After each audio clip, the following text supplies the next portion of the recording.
Ito na mga ka-food trip, luto na ang ating chicken pit adobo. So pwede na tayong mag-prepare ng ating coating ng harina, paminta at saka asin para sa ating twice cook adobo. At habang naghihintay nga tayo at nagpiprepare ng ating coating, magpainit na tayo ng mantika sa ating kawali. Maglagay lang tayo ng ating harina, konting asin at paminta. Ito nga mga ka-food trip at i-coat lang natin ang ating chicken pit adobo sa ating harina. And then tubog natin sa tubig. Then i-coat uli natin.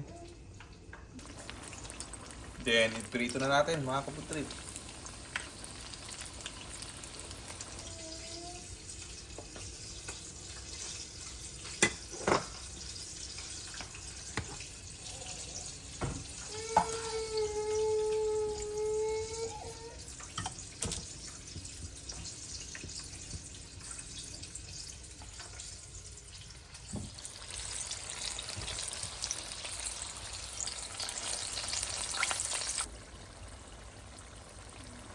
At syempre hindi mawawala ang ating kapares ng ating twice cook adobo. Syempre fry yan. Mayroon tayong sausawan.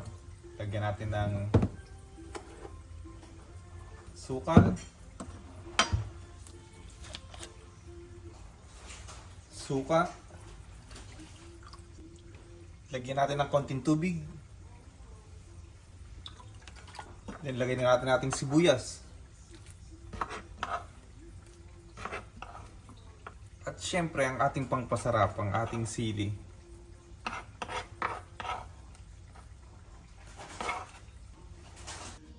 Ito na mga ka-food trip, luto na ang ating twice cook adobo. Tikman na natin mga ka-food trip.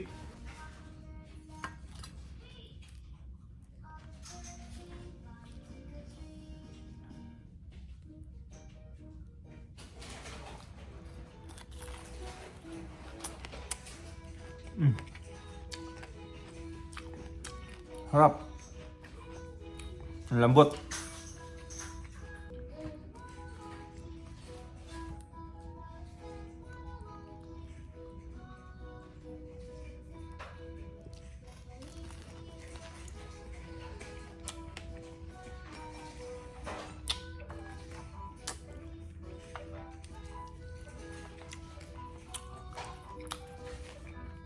Panalo. Crispy in outside, tapos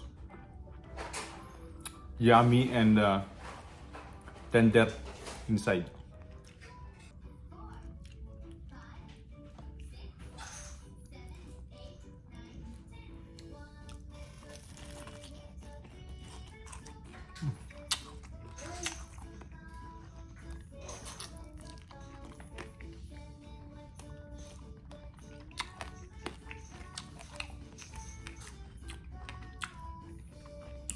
Sarap nito.